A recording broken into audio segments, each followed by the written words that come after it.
The following is a presentation of the Belly Up Sports Media Network.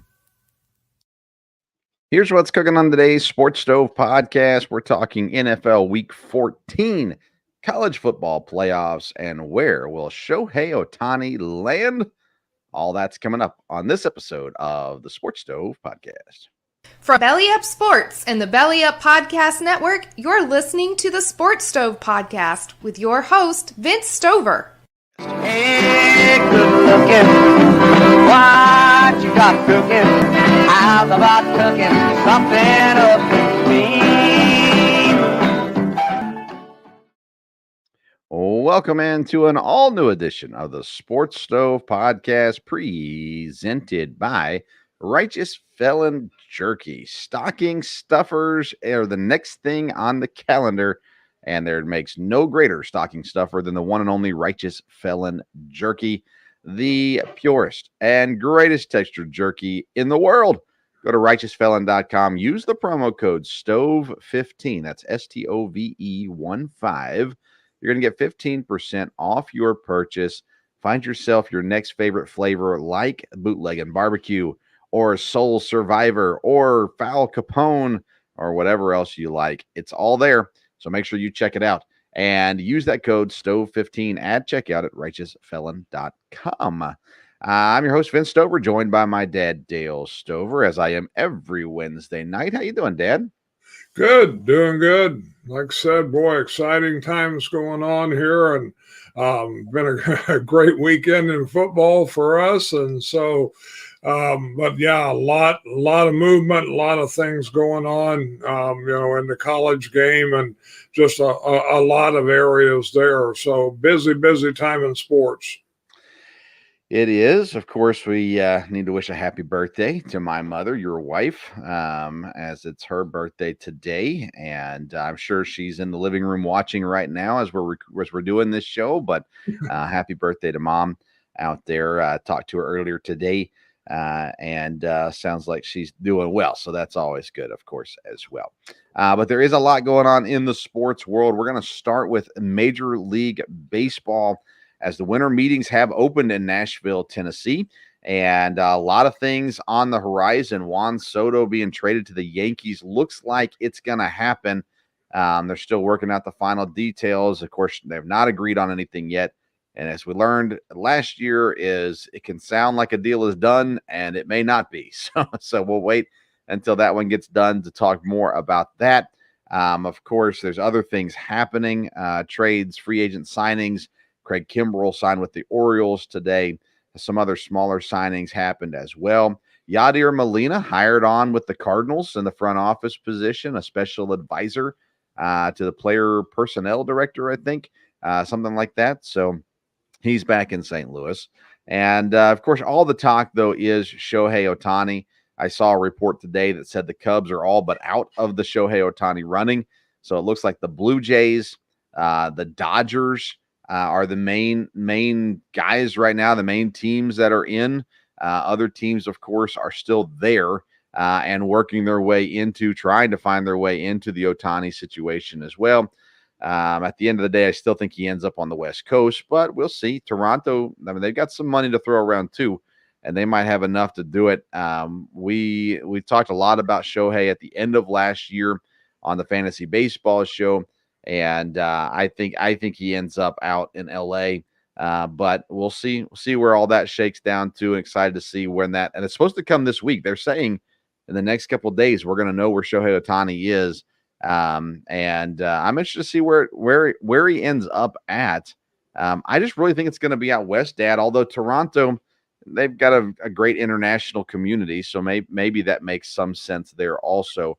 But it just seems like this is the kind of player that's going to end up in a major market. And LA, he already is out in LA, but maybe switching colors to a different LA team just seems to make the most sense for what it looks like Shohei will do. Any thoughts on Shohei Ohtani and kind of the drama that is free agency? No, I mean, it's obviously a big thing to see where he goes.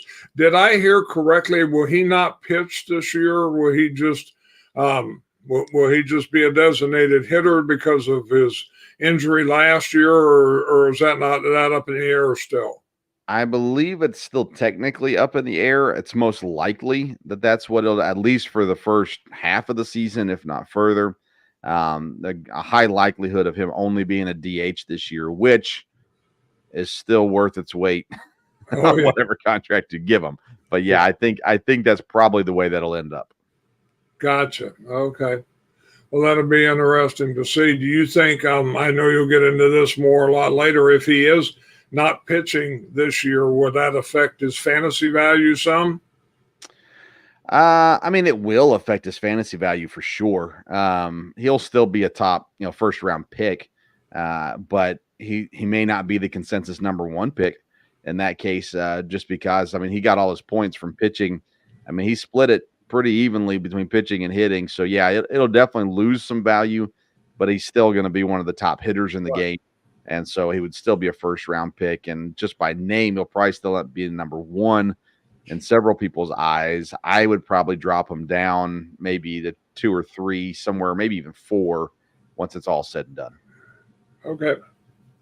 Yeah, there'll be other things, fantasy baseball related. February, we'll really get kicking on fantasy baseball, but Mookie Betts is going to be the everyday second baseman in LA this year. Right. So I'm sure he'll still see some time in the outfield, but not very much at all. So plenty of baseball stuff coming around the bend. We'll keep you up to date on everything going on in the free agent market there for sure. Let's get into college football this week. The playoffs were announced, and no short of drama in this situation for sure. As the let's get through this first. I guess I got other college football news, but I mean, at the end of the day, Florida State, they deserve to be in the playoffs. They were undefeated. They were a Power 5 conference champion.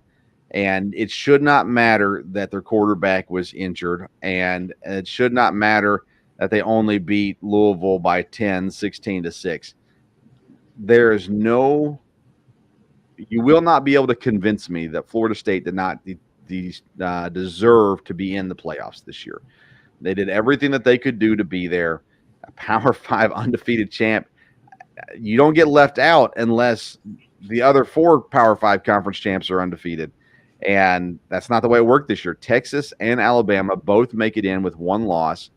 I felt like Alabama beating Georgia, the number 1 team in the nation, even though Texas beat Alabama earlier in the year, I felt like Alabama was the team that was going to be number 4.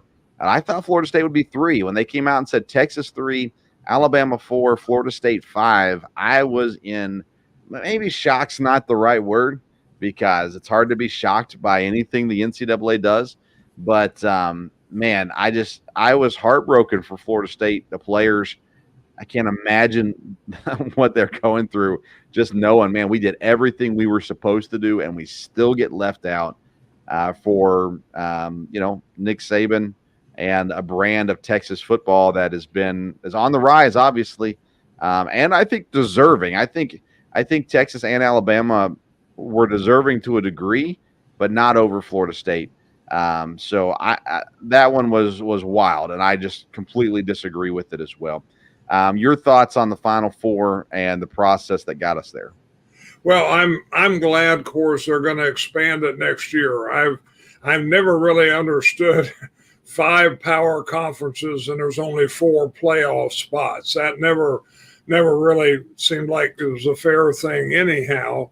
The way it come up this time, of course, you and I talked a little bit about it the other day. The SEC was not going to get left out. I don't think that was going to happen. And then the fact that Texas had beat Alabama, that probably complicated the thing a little bit too. Texas may be very deserving. I don't know. I was really surprised when I saw them in it. Then when I realized, well, they beat Alabama. I was a little surprised that Georgia actually didn't get in it because, again, the way they played during the year or whatever, but of course they lost to Alabama. And that would have, of course, everything probably would have changed if Georgia had won the SEC championship. But there was a lot of good college football teams. And, I think You've heard a lot of discussion. I'm sure you've heard it all. Did the NCAA do this just to convince everybody that, see, we need an expanded playoff, for this to happen? You really don't know what goes on there. Florida State was undefeated, so I wouldn't have had a problem if they were in it. Honestly, to say, well, their quarterback's hurt and that doesn't matter, I don't know about that. I mean, I think when you go to the playoffs, you have to look, are these teams going to be competitive? And are they going to be as competitive without their starting quarterback? Again, I think maybe they proved they could be.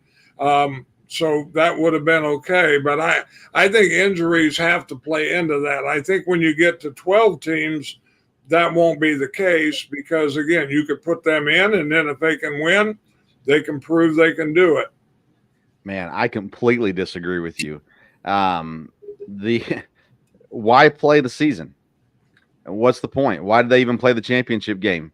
I mean, there was no reason to play if they weren't going to have their quarterback, which means they couldn't make the playoffs. There was no reason to play it. They could have just given it over to Louisville. They could have just forfeited the game. It wouldn't have mattered whatsoever. And that's really what ended up happening. Is we have said there was no reason to play the ACC championship game. To say that because one guy is injured, that the other 22 guys that play, that the other 80 guys on the roster, 100 guys on the roster, that the coaching staff and that the university does not deserve to be in the playoffs because their quarterback is injured is absolute baloney. Now, it depends on how you look at it, right?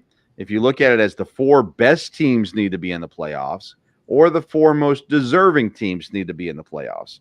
And I believe it should be the 4 most deserving teams, not the 4 best teams. Because if you're the best team, then you should be undefeated, plain and simple.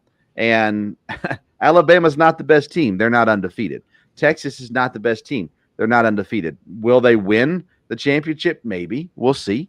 But at the end of the day, they don't deserve to be there as much as Florida State deserves to be there. And, I mean, had their starting number 1 wide receiver been hurt, would have they made the playoffs versus the quarterback? Probably. Well, then it's not about an injured player. It's about the committee not wanting Florida State to be in for whatever reason. Or maybe it's about the committee wanting Texas and Alabama to be in. And, Dad, we know this, and you and I agree on this. The sole factor in this decision is money. And Alabama and Texas will bring in more money than Florida State will. I think that Florida State needs to up and leave the ACC. I think that Clemson needs to leave the ACC. I think North Carolina needs to leave the ACC. There's no reason to be there. There's no respect on the ACC. And now they're going to be one of 4 power conferences, and it won't matter because nobody's going to give them any respect either. And so at the end of the day, Dad, this should have been Michigan, Washington, Florida State, and Texas or Alabama. Either one you can throw in. Texas beat Alabama, so technically there you go. I think that Alabama, again, not that Alabama's SEC champs, but that they beat the number 1 team in the nation, I think is what propels them in for me over Texas, even though Texas beat them earlier in the year. But then again, that makes me a hypocrite. Why do we even play the games?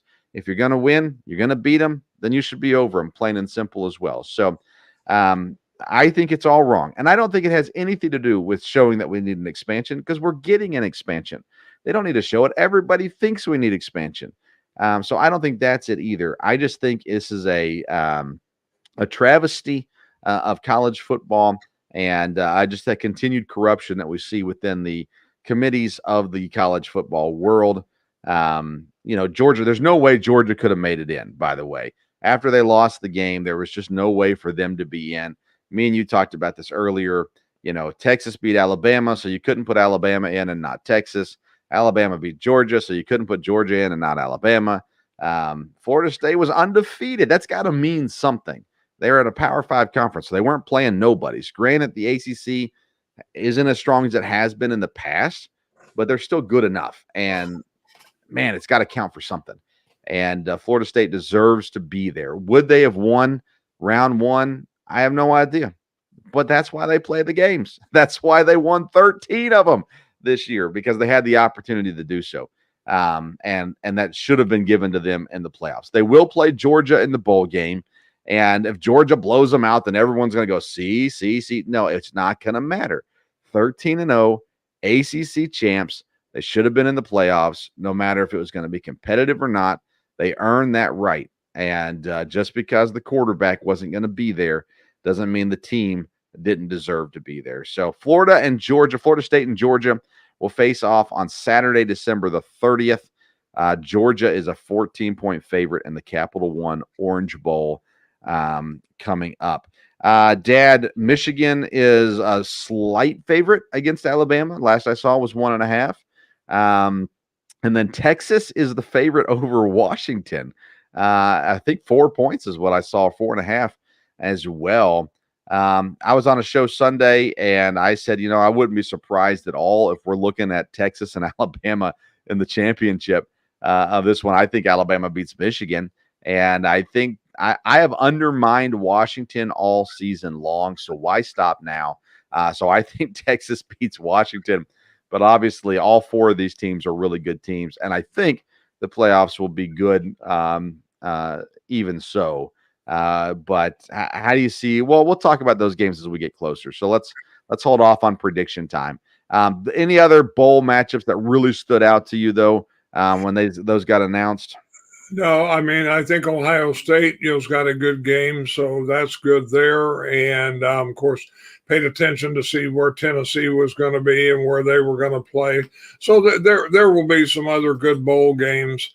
But like I said, I'm really excited for when they expand the playoffs and you've got these bowl games or playoff games. It's going to change things altogether. And the whole idea of being undefeated is going to be a little bit of a different deal too, because when you get in the playoffs, then you've got to win a couple games. So I think that'll be good. But these bowl games, there'll be some good games to watch. So the group of 5 gets one team that always gets to play on New Year's Day. This year, it's the undefeated Liberty Flames, and they're playing Oregon. It kind of feels like Oregon's going to just kick the socks off of them, doesn't it?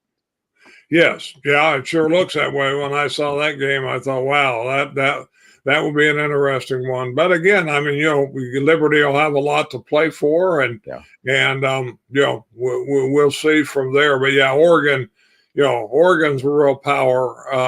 But they've lost to Washington twice, and I have gotten to watch Washington a little bit, kind of interested in their quarterback because he was at Indiana, and Washington's got a really good football team, so we'll see. Yeah, interesting games though. Arizona, Oklahoma will be a fun one, I think. Mm-hmm. Missouri, Ohio State. I've been undermining Missouri all year, but they've proven to be good.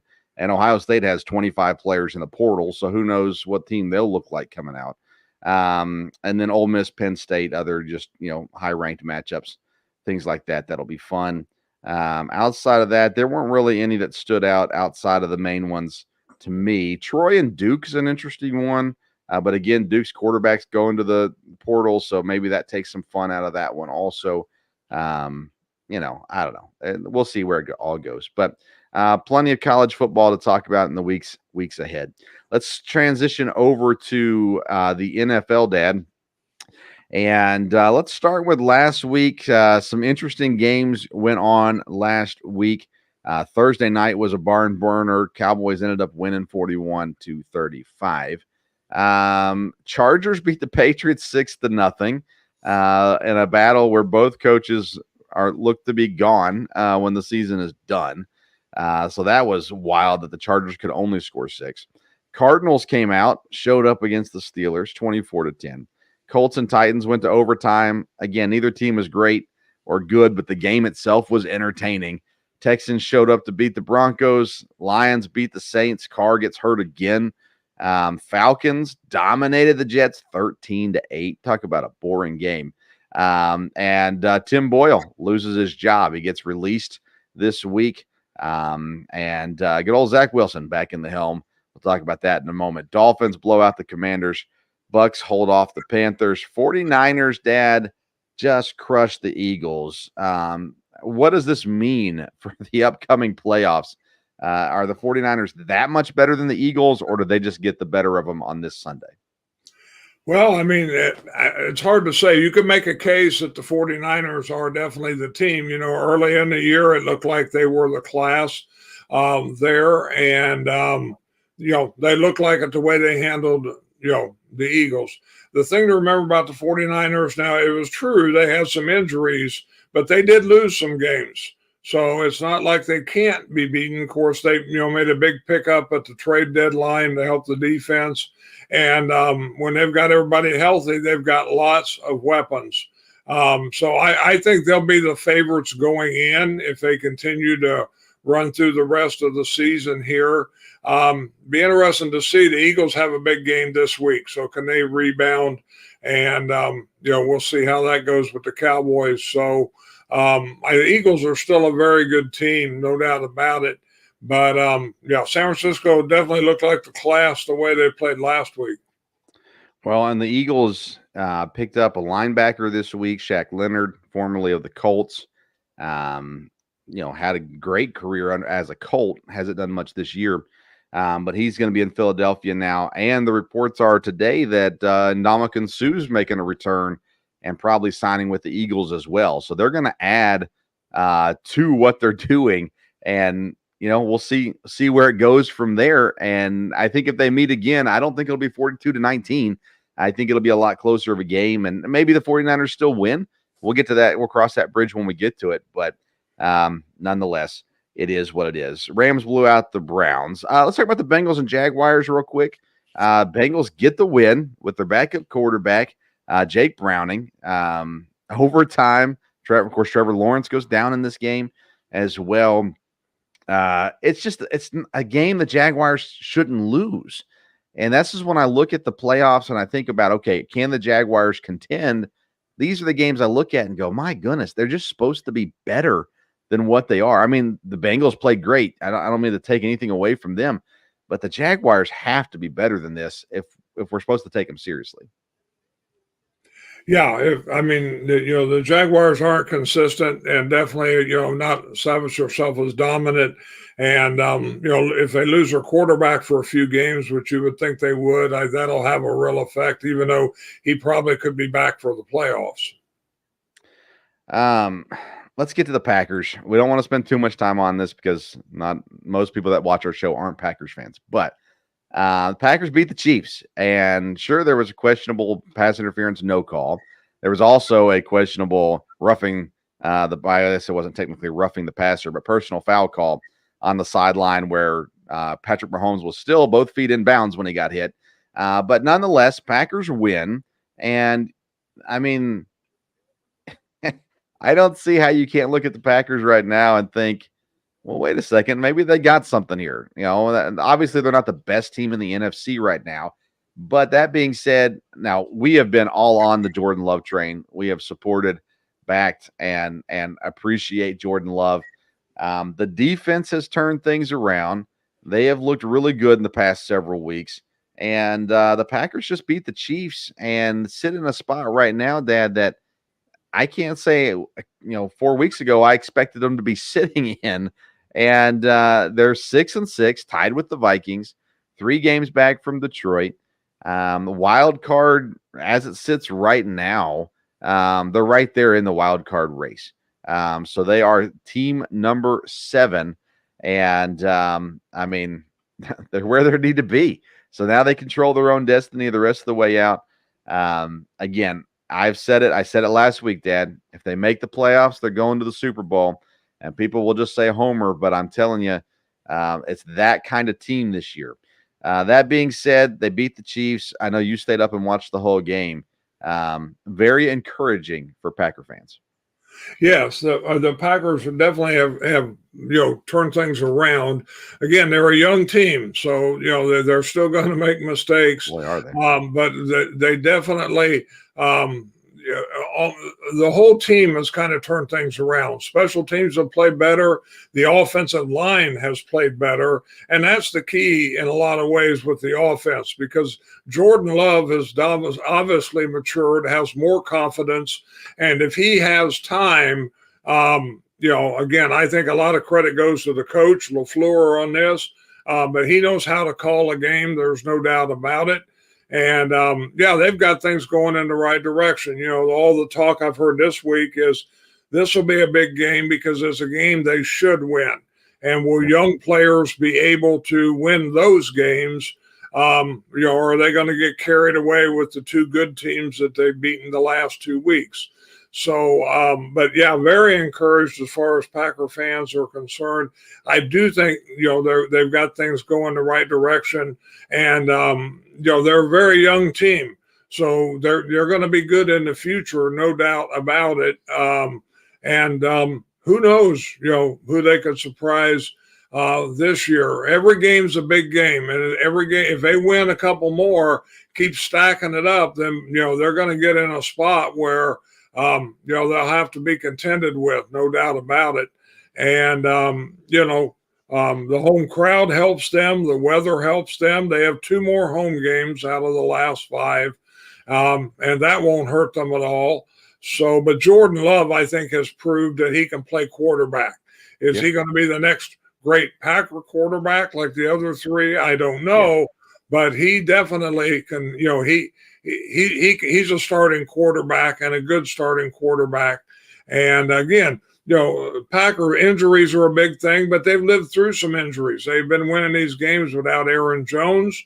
You know, Jair Alexander has not been playing. Several things, you know, from there. But if Jordan Love got hurt, that would be a big deal. And hopefully that won't happen. But again, the offensive line's played well. So, yeah, we're very encouraged about the Packers, and the Packers are finally getting a little bit of a national attention. People are going to start to pay attention. You know, hey, are they winning or losing, and who are they playing? Yeah. He is the next great Packer quarterback, and so we're all on board with that one. By the way, shout out to Coach McCarthy, Mike McCarthy, surgery for appendicitis. Should be back in time for the game. Let's get into this week's games, Dad. So we pick 6 games every week. We do the 3 primetime games and 3 random games. We hadn't talked yet this week about this. I only picked 1 Monday night game. Did you do both Monday night games? No, I just did 1 also. I looked All right, we're on the same page then, so it works out just fine. Let's start with Thursday night. It is Pittsburgh Steelers versus the New England Patriots. Pittsburgh will host this game. Mitch Trubisky will be at quarterback. They are 5.5-point favorites against New England this week. New England has been absolutely atrocious, but the Steelers are coming off one of their worst games of the season with a 24-10 loss to the Cardinals. But New England is so bad, Dad. It's at Pittsburgh. I went Pittsburgh 5.5. What about you? Yeah, the only thing that worried me on this one was the 5.5 because Pittsburgh's at home. Pittsburgh needs to win. They're still in the hunt for the playoffs. And like you said, New England's really not any good. And, you know, like you always talk about, there's teams that don't want to win. It sure looks like maybe that's where New England is. So, yeah, I went with Pittsburgh. I'm not real confident on that one, but I think they'll win, but I think they can cover 5.5. Hopefully they don't score a lot of points. So we'll see. Yeah. And your picks have been on recently. You've caught up to me on the season total as well. So, you know, that makes me feel a little bit better, I suppose. Sunday night, the Cowboys host Philadelphia. Philadelphia coming off the big loss. Dallas, you know, this is a statement game for either team. Whoever wins this one, it's a statement game for sure. And they almost lock up the division. Obviously, there's plenty of weeks left for things to fall apart, but these are the top 2 in the East. Dallas, 3.5-point favorites at home this week against Philadelphia. You told me last time we talked on the phone that you learned your lesson to never pick the Dallas Cowboys. Which way did you go on this one? Again, this should be a great game to watch, no doubt about it. It is a statement game, but I'll go with Philadelphia with 3.5. You know, to be able to get, you know, within that, if Philadelphia is going to be, you know, the power that, you know, people think they're going to be, then this would be a big statement game for them to win. Dallas has played awfully well, and the same way, this would be a big blow for them and a big blow to Philadelphia, I think, if Dallas wins. But they could, but I'll go with Philadelphia 3.5. Had the Eagles beat the 49ers, I might have picked Dallas in this game. but coming off that loss, I think Philadelphia is going to be dialed in. And then you talk about McCarthy being out with appendicitis. That's going to affect their prep for the week as well. So I'm going to go Philadelphia, also 3.5-point underdogs in Dallas this week. Monday night, I'm assuming you picked the Packer-Giants game? At first, I picked the other one, but then I switched back. So, yes, I went ahead and took the Packer game, take them by 6.5. I think they should win by a touchdown at least. So, again, I mean, if they really have improved and they can stay focused, they shouldn't have any trouble with this game. So, yes, I'll go with the Packers. The Giants are coming off the bye week, I believe, correct? Yes. And they're still starting Tommy DeVito. 6.5 is kind of high, especially for it being in New York. Green Bay's playing really well right now. I wanted to pick against them because that seems to be working for the Packers in their favor, but I went ahead and picked the Packers, 6.5-point favorites on the road. I admit I would have liked it better at 5.5 or even 4.5. But I'll take it at 6.5 as well and go with the Packers. All right, so now we got 3 random games throughout the week. I'll let you start. Game number 4 for you this week. Who'd you pick?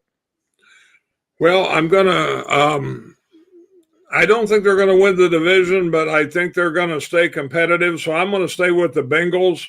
They're an underdog, 1.5 to Indianapolis, and they are at home against Cincinnati or at Cincinnati.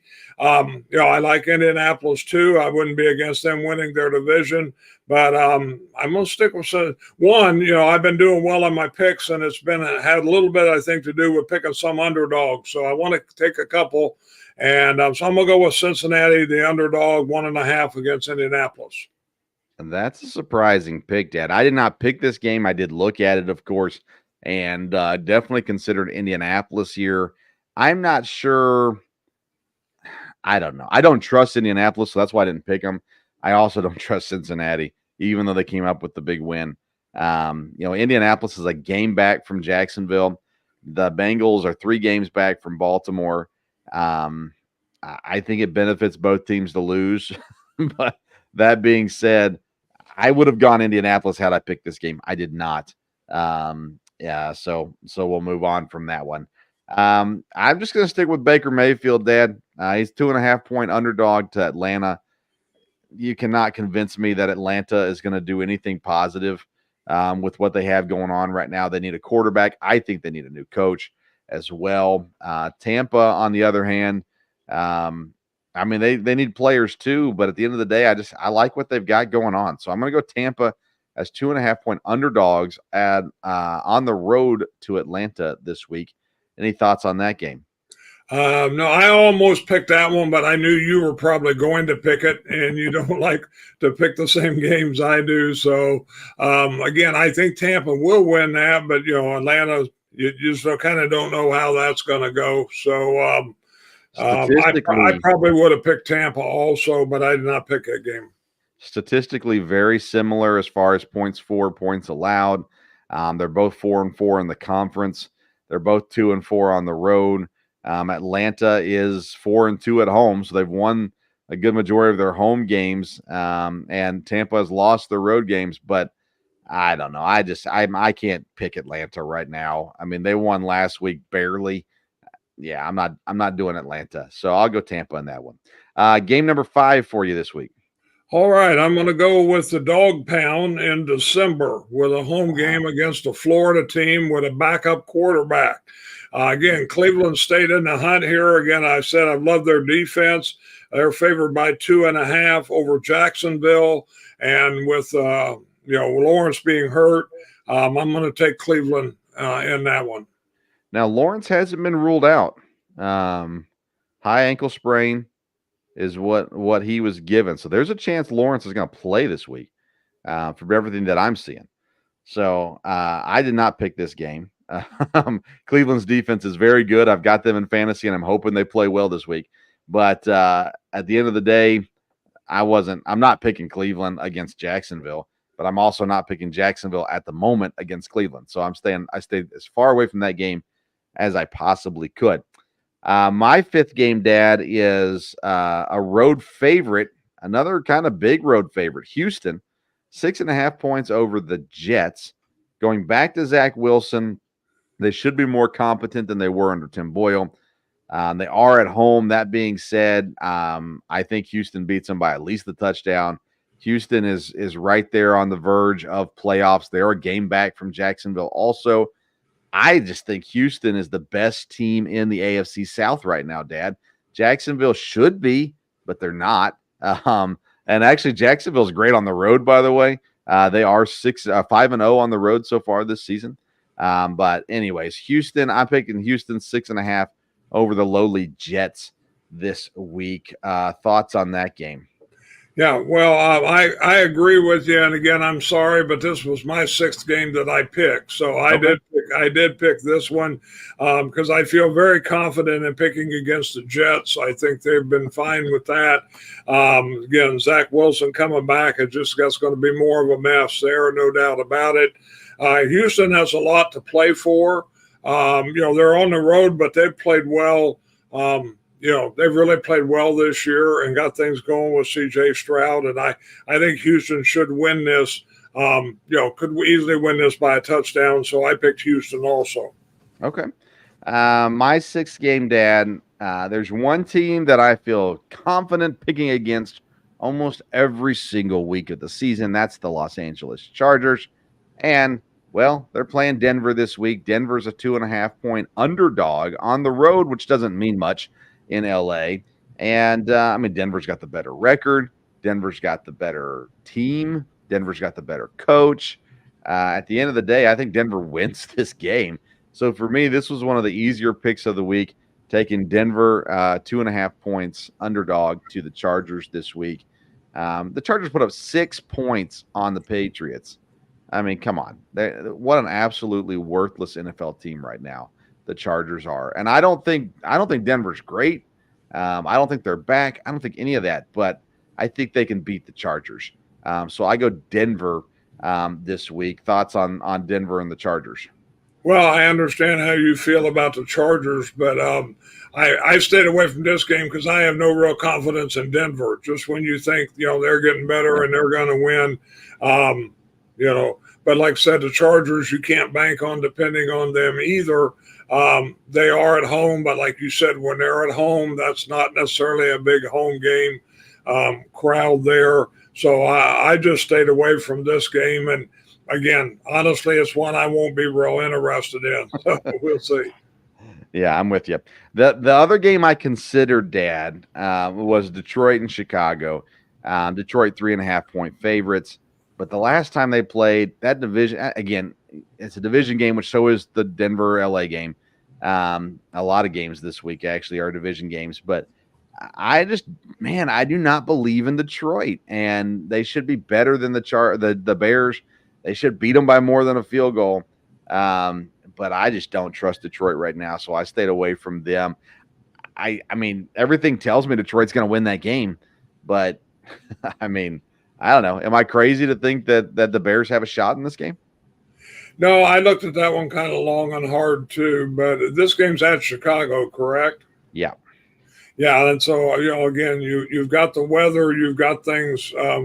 Again, Detroit shouldn't have any trouble with this, but again, being a division game, I'm not interested in the Bears winning, but it was I didn't feel like that was a real safe pick. So again, being in the weather and stuff, and we'll see. Detroit, if they're going to stay in the spot they are, they're going to need to keep winning out. And you looked at their schedules; they got some games they could lose, and if they were to lose to the Bears, that would really throw them a little bit. But we'll see. New Orleans is going to host Carolina. Carolina, the first team officially eliminated from the playoffs. They do not have their own first-round pick. It goes to the Bears. So the Bears inching closer and closer to the number one overall pick. New Orleans, Carr with concussion, rib injury, good chance we're seeing Jameis Winston this week. They're playing Carolina. I'm kind of on the Jameis Winston train, Dad, kind of like I am with Baker Mayfield. And he's a weird kid, but the dude knows how to play football. So Carolina stinks. I mean, I didn't pick this game as part of our pick six, but I think New Orleans wins this game pretty easily, in my opinion. That they should. New Orleans, when it comes to picking games, New Orleans is just a real mystery. You just never know who's going to show up on that one. But yeah, they should beat Carolina. And again, that division, everybody's fighting for it there with Tampa, New Orleans, Atlanta. So they've got to see who can get 6 or 7 wins and win the division. So we'll see. Well, Atlanta's already got 6, so they should make it to at least 8 to win the division. Hopefully, they might be locked up. So yeah. Baltimore hosts the Rams. 7.5 was too much for me to pick this one. I do think Baltimore's the better team. I think Baltimore wins this game. I'm just not sure they win it by 7.5. So, thoughts on that game, Baltimore and the Rams? Like you said, Baltimore should win. The Rams, some people think they're making a little bit of a move and could stay in the hunt here for the playoffs. They probably, beating Baltimore would be something that would help them. But Baltimore can kind of take control of their division here if they can win a couple. And so you would think they'll be ready to play. Yeah, if the Rams beat Baltimore, I'll believe in the Rams. I don't currently, but I will if they beat Baltimore. Let's see here. We already talked about Indianapolis and Cincinnati, Cleveland, Jacksonville, Detroit, Chicago, San Fran, and Seattle. San Fran's a 10.5-point favorite in this game. I almost picked Seattle, Dad. I don't think Seattle wins this game, but just like Thursday night, I think they could keep it closer than most people anticipate. Being a division game, they could. But again, I think San Francisco, will win this. I think they have things going. And Seattle's in a real problem here. We're making the playoffs. A few weeks ago we were talking about they might, when San Francisco was in their losing streak, we were saying, well, Seattle might could win the division. Now they're gonna have a real hard time making the playoffs unless they, upset a couple of people. And I don't think they'll upset San Francisco. Yeah, I agree. Minnesota is 2.5-point favorites on the road in Las Vegas. I looked at this game, Dad. I thought, 2.5, that's a good number. I should pick it. I didn't know which way to go. I mean, I love Joshua Dobbs, but the Vikings have not looked good. The Raiders, obviously, not good either. I don't know. If I had to pick one, I'd probably pick Minnesota, but I have no idea how this game goes. Yeah, same way. If I had to pick one, I'd probably pick Minnesota. But, when I looked at the records, the Raiders have won a few games. Again, they're not a good team at all, but I'm not so sure how good Minnesota is either. They kind of got, rejuvenated when they got Dobbs, but Dobbs surely didn't look good the last time out. So, we'll see how that goes. They're going to get Jefferson back at some point. I don't think he's back this week, though, is he? Right now he's listed as questionable. So I'm not sure. I'm not sure what the week holds for him. He'll help if and when he does play. He would definitely help. Philadelphia and Dallas is lined up to be one of the best games this week, but Kansas City and Buffalo should be right there also. Kansas City a 2.5-point favorite at home. I keep waiting for Buffalo to wake up, Dad, but this might be their last chance to do so. I'll pick Buffalo, but that's kind of just out of a hope that they start playing well because they're too good of a roster to have the record that they have at 6-6. And, man, if they beat Kansas City, it'll put the whole AFC into a tailspin. Yeah, it will. But I think, again, I mean, I like Buffalo and they need to win, but Kansas City, after the game with the Packers, I think will rebound. And this will be a tough one for Buffalo to win. Okay. Miami and Tennessee, it's the second Monday night game. This one will air only on ESPN. Green Bay and the Giants will be on ABC also.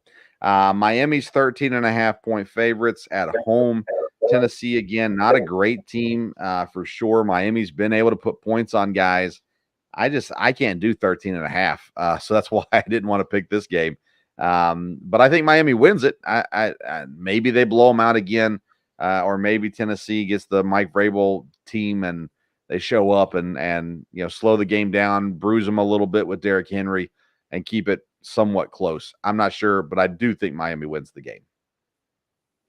Yes, I think Miami will. I at first I picked that game for my Monday night game, but 13.5, the Titans do strange things. And I thought, we won't take a chance on that because I think the Packers are a little better. But Miami is a very good team. I think they're going to be one of the, teams to reckon with in the AFC and the playoffs. At least it sure looks that way now. And the Titans, Titans are going to get a good draft pick again, more than likely. Well, that's it for this week's slate of games. There's plenty at hand this week. Miami 3 games up in their division. Baltimore 2 games up. Jacksonville's 1 game up. Philadelphia's 1 game up. Detroit 3 games up. Atlanta 1 game up. San Francisco 3 games up. So plenty still at stake in the race. This is also the final regular season fantasy football matchup this week, heading into the playoffs as well. So there's a lot on the line for a whole lot of people. Dad, any closing thoughts before we close down the program today? No, like I said, just a lot of stuff, going on in sports all the way around. One thing that's garnered a lot of interest has been ladies basketball. Of course, a lot of it with Caitlin Clark, and they have a big game tonight, and it's a close game right now. And, being from Tennessee, that's a big area for girls basketball, and a big game in that area tonight. MTSU, Middle Tennessee State's playing Tennessee, neutral site in Huntsville, Alabama, and MTSU's winning right now. So that'd be a big win for them. So, but it's been kind of interesting, girls college basketball. I don't watch the WNBA at all, but the college game seems real interesting. And I know you keep up with EKU, and you've gone to some girls games there. So anyhow, a lot going on in sports. Of course, you got the baseball meetings. There is a sport that they play on ice called hockey that I know you don't keep up with a lot, and a lot going on there also. So we will see. Yeah, we will see. There's 2 different scores on ESPN right now for Iowa State. One of it has 39 seconds left. The other one has 2:49 left. So I'm assuming the 39 seconds is correct. Iowa will win that game. Yeah, that's correct. So Iowa will win that game. And you're right, Tennessee currently trailing by 4 to MTSU. EKU women beat Miami of Ohio today. I mean, absolutely walloped them in an afternoon game. So yeah, they're doing great, and huge fans. You can catch more EKU women's basketball information on Monday nights on the Sports Stove Local Hour, along with the men's basketball as well. We had a football season recap for EKU. Had 2 players join myself and Ryan Jackson, and we talked through the season. A lot of fun there, and we'll be talking transfer portal stuff and things like that as well on the program. Monday night, Sports Stove Local Hour. Of course, every Wednesday night, the original Sports Stove podcast right here with myself and my dad. I want to thank Righteous Felon for their support of the program and encourage you to go to righteousfelon.com, get yourself some jerky or buy jerky for your loved ones. Use that promo code STOVE15. You're going to get 15% off your purchase, and you will not regret it. Follow us on Twitter and Instagram at Sports Stove for more information. And we should give a shout out as well to the Belly Up Sports Network and Belly Up Media, and Mike and Blaine and the guys over there. They also were a part of the Belly Up Network, and I've always appreciated their support of the program also. So you go to bellyupsports.com and get you some articles going on over there in the NBA, fantasy, football stuff, college football stuff, all kinds of stuff going on right now over there at bellyupsports.com. All right. Thanks for tuning in on this, my mom's birthday edition of the Sports Stove podcast. We'll be back next Wednesday with more sports just for you. Until next time, we'll see you around the Sports Stove.